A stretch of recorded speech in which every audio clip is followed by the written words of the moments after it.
ভুলেও কোনো সময় ভগবত প্রসাদী কোনো বস্তুর অপমান করতে নেই, যেইভাবেই হোক না কেন। ভগবত প্রসাদী মালা হোক, ভগবত প্রসাদী তুলসী হোক, চরণামৃত হোক, ফুল হোক, প্রসাদ হোক, বস্ত্র হোক, যাই হোক, সেগুলোর কখনো অপমাননা অপমান করতে নেই। যদি তুমি তাকে সামলাতে না পারো, যদি তুমি সেটাকে যথোচিত সম্মান না করতে পারো, তাহলে তোমাকে গ্রহণ করাই উচিত নয়। প্রেম সে বলো রাধে রাধে। অনেক সময় কিন্তু সাধারণ জীব এসব অপরাধ অনেকবার করে থাকে। প্রসাদ নিল, প্রসাদ নিয়ে মহারাজ এখন খাওয়ার ইচ্ছা নেই, শ্রদ্ধা হচ্ছে না, কুকুরকে দিয়ে দিচ্ছে, বিড়ালকে দিয়ে দিচ্ছে, পাখিকে দিয়ে দিচ্ছে, ছোট বাচ্চাদেরকে দিয়ে দিচ্ছে, এগুলো অপরাধ। প্রসাদ নিলে কিঞ্চিত হলেও তোমাকে খেতে হবে। তুমি মালা নিয়েছো, গলার মধ্যে পড়েছো, তাহলে সেটাকে কিছু সময় গলায় ধারণ করে রাখা উচিত। ভগবত প্রসাদী মালা, নলে তোমার কাছে যদি এখন রাখার সামর্থ্য নেই, তাহলে তাকে খুলে খুব সামলিয়ে সুন্দর করে যত্ন করে কোনো ব্যাগের মধ্যে বা কোনো সুরক্ষিত জায়গায় তাকে রাখা উচিত। তুমি কি করলে, নিয়ে গিয়ে মহারাজ কোথাও ফেলে দিলে, কারোর পায়ে পড়লো, কোনো নোংরা জায়গায় ফেলে দিলে, বানিয়ে এসে নিজের গাড়ির মধ্যে রেখে দিলে, বেঁধে দিলে, মোটর সাইকেলে বেঁধে দিলে, এগুলো কি হলো? ইন্দ্রের মতন কাজ হয়ে গেল। প্রেম সে বলো রাধে রাধে। যুগে যুগের থেকে, সৃষ্টির আরম্ভ থেকেই কিন্তু দেবতাদের থেকে অসুরগণ আরো বেশি বলবান, রাক্ষসগণ কিন্তু আরো বেশি বলবান। ব্রহ্মা যখন সৃষ্টি রচনা করেছেন, সৃষ্টির মধ্যে সৃষ্টির জীবের রক্ষার জন্য রাক্ষসদের রচনা করেছিলেন।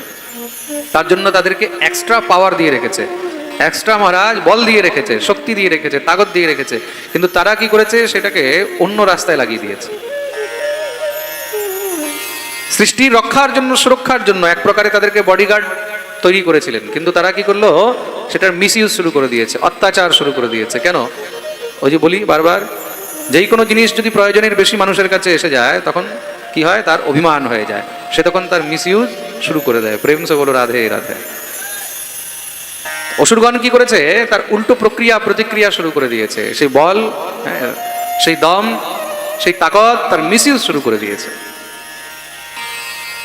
রক্ষ থেকে তারা রাক্ষস হয়ে গেল। ঘরের মধ্যে যদি সেবা করতে হয় না, গৃহস্থকে রাধা গোবিন্দের বিগ্রহ না রেখে গোপাল বিগ্রহই সেবা করা উচিত।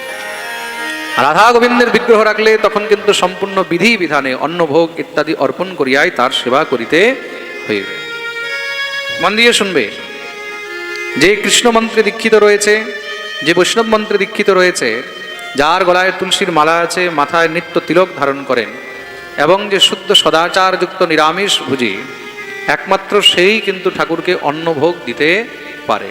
অন্য কাউকে অন্নভোগ দেওয়ার অধিকার নেই। খুব মন দিয়ে শুনবে কিন্তু। তো বাকিরা কদাচিৎ যদি বিগ্রহ রেখে থাকে, তখন কি করবে? তখন ফল, দুগ্ধ ইত্যাদি বস্তুই কিন্তু ভগবানকে নৈবেদ্য রূপে নিবেদন করিবেন।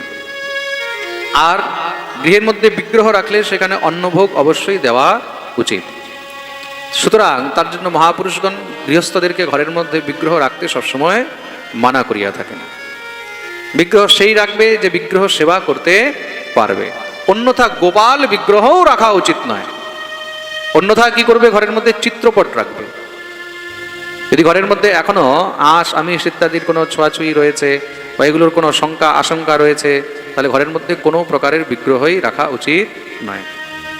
বিশেষ করে শ্রী হরি বিগ্রহ, বিষ্ণু বিগ্রহ, গোপাল বিগ্রহ, রাধা গোবিন্দ বিগ্রহ এই অবস্থায় কখনো গৃহে রাখা উচিত নয়। তাতে কি হয়? অপরাধ হয়। তখন কি করবে? তখন চিত্রপট সেবা করবে। কি সেবা করবে? চিত্রপট, ফটো রাখবে সিংহাসনের মধ্যে। তাতে কোনো পাপ নেই, তাতে কোনো দোষ নেই। কোনো একবেলা যদি তুমি ভোগ দিতে ভুলেও যাও চিত্রপটের মধ্যে, তাও কোনো পাপ হবে না। তুমি যদি একবেলা আরতি করতে ভুলে গেলে, দুই বেলাও ভুলে গেলে, একদিন দুই দিন যদি তুমি ঘর বন্ধ করেও চলে গেলে, তাও কিন্তু কোনো দোষ হবে না। প্রেম সে বলো রাধে রাধে। কিন্তু যেখানে বিগ্রহ আছে, প্রতিষ্ঠিত বিগ্রহ আছে, প্রাণ প্রতিষ্ঠা হয়েছে, সেখানে কিন্তু এরকম কখনো ভুল করতে নেই, তাহলে অপরাধ শুরু হয়ে যাবে। প্রেম সে বলো রাধে রাধে। বেশিরভাগ জায়গায় এটাই দেখা যায়, কদাচিৎ কোনো গৃহের মধ্যে যদি পূর্বপুরুষরা বিগ্রহ স্থাপনা করে গেছে, আর কালানুক্রমে বংশ পরম্পরায় সেই বিগ্রহের অবহেলা শুরু হয়ে গেছে, বিগ্রহের সেবা হচ্ছে না, অবহেলা হচ্ছে, তখন সেই বংশ কিন্তু নাশ হয়ে যায়। আমি এরকম 1 নয় 100-র উপরে জায়গায় কিন্তু দেখেছি। সেই বংশের মধ্যে এখন প্রদীপ দেওয়ার কিন্তু লোক নেই। কেন? আস্তে আস্তে বংশ পরম্পরায় কালানুক্রমে তারা সেই বিগ্রহের সেবা ইত্যাদি পরিত্যাগ করে অবহেলা শুরু করে দিয়েছে। সুতরাং গৃহের মধ্যে আপনি তখনই বিগ্রহ এনে রাখবেন যখন আপনি সেই বিগ্রহের সেবা করতে পারবেন। প্রেম সে বলো রাধে রাধে। এরকম অনেক জায়গায়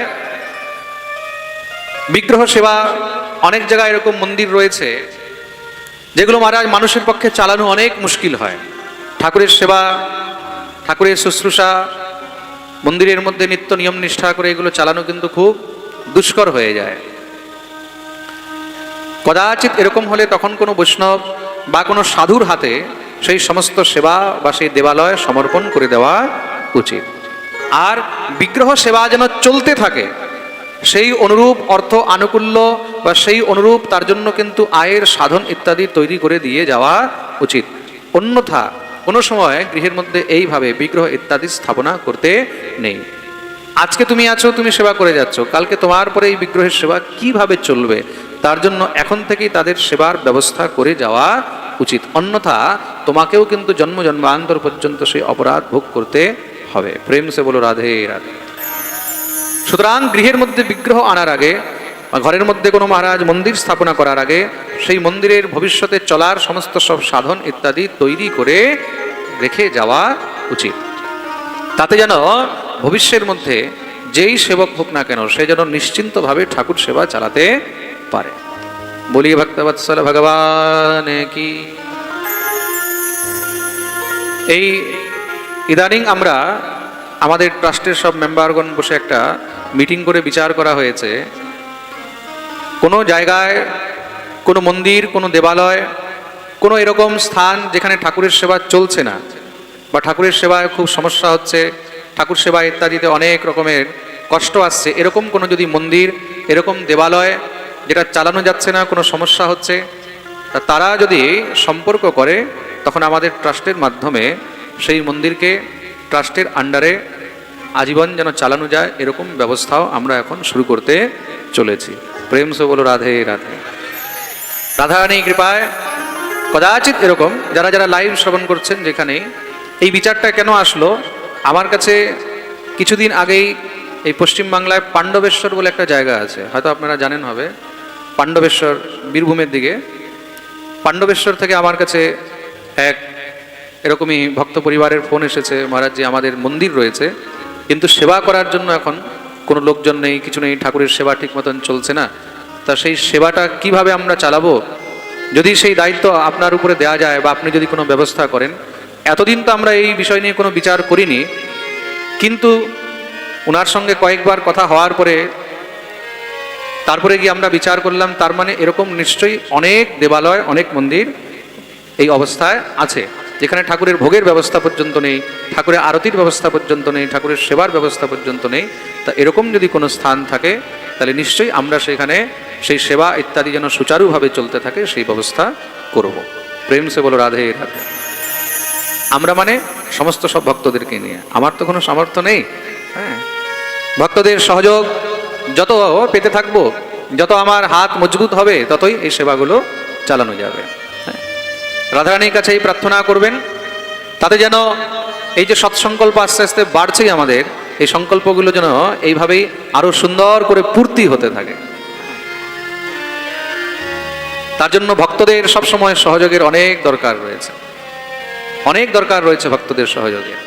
শ্রীধাম বৃন্দাবনে যে আমাদের আশ্রম নির্মাণ হচ্ছে, সেই আশ্রম নির্মাণে ইদানিং আমরা অনেক সহযোগ পেয়েছি। এখন পর্যন্ত আমরা 200 গজ জায়গা নিয়েছিলাম, এবার 150 গজ জায়গা আরও নেওয়া হচ্ছে ভূমি। তার মধ্যে অনেকেই ভূমি দান করেছেন সেখানে আশ্রমের নিমিত্তে।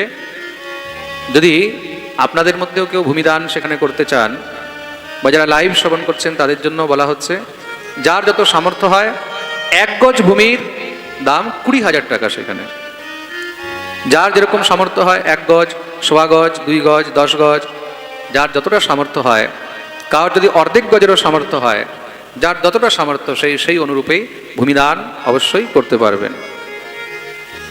আর তার সঙ্গে আমাদের শ্রীধাম বৃন্দাবনে ভাগবত ভক্তি ট্রাস্টের মাধ্যমে যে আমাদের ফ্রি নিঃশুল্ক হোমিওপ্যাথিক চিকিৎসালয় চলছে, তার মধ্যেও যেই ভক্তরা নিত্য ঔষধি দানের জন্য সহযোগ করেন, 365 দিন আমাদের সেই ঔষধালয় চিকিৎসালয় কন্টিনিউ চলছে। সমস্ত যত মহারাজ সেখানে পেশেন্ট আসে সবার জন্য ফ্রি একদম ওষুধের ব্যবস্থা রাখা হয়। তার মধ্যেও যদি কেউ লাইফ টাইম মেম্বার হতে চান সেটাও হতে পারবেন, যে আমি যদি থাকি না থাকি আমার নামেও যেন জীবনভর সেখানে ওষুধের সেবা চলতে থাকে। তার জন্য অনেক ছোট একটা লাইফ টাইম মেম্বারশিপ রাখা হয়েছে 21,000 টাকা। আর বাকি ওষুধের নিমিত্তে যার যত সামর্থ্য হয়। আমাকে আজকে একজন ভক্ত জিজ্ঞাসা করছিলেন, বসে আছে, যে বাবা আমাদের ইচ্ছা আছে ট্রাস্টের মধ্যে আমরা কিছু সহযোগ করব সেবার জন্য, তা মিনিমাম কত দেওয়া যায়, কত দিতে পারো? যারা শ্রবণ করছে সবার জন্য বলছি, আমাদের এই সংস্থা আপনাদের সহযোগে চলছে। মিনিমাম বলতে এখানে কোনো মিনিমাম নেই, ম্যাক্সিমাম বলতে কোনো ম্যাক্সিমাম নেই। আপনার যত সামর্থ্য আপনি ততই সহযোগ করতে পারবেন। এখানে 1 টাকা থেকে নিয়ে লাখ কোটি যত আপনার সামর্থ্য হয় তত আপনি সহযোগ করতে পারবেন, একদম মহারাজ নিচে থেকে নিয়ে উপর পর্যন্ত।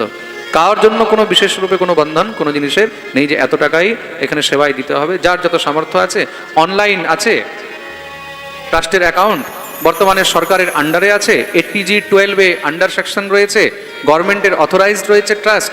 আপনারা অ্যাকাউন্টে যখন জমা করবেন, সেই অ্যাকাউন্টে জমা করার পরে কেউ যদি ট্যাক্স ফাইলে সেটার মধ্যে রিটার্নের মধ্যে দেখাতে চান, তখন আপনারা ফোন করবেন, তাহলে আপনাদেরকে স্লিপ দেওয়া হবে, রসিদ দেওয়া হবে, অনলাইন রসিদ দিয়ে দেওয়া হবে। ATGর আন্ডারে রয়েছে, আপনারা সেটা ট্যাক্সের মধ্যেও ডিডাকশন পেয়ে যাবেন, যেহেতু গভর্নমেন্ট অথরাইজড আমাদের ট্রাস্ট রয়েছে।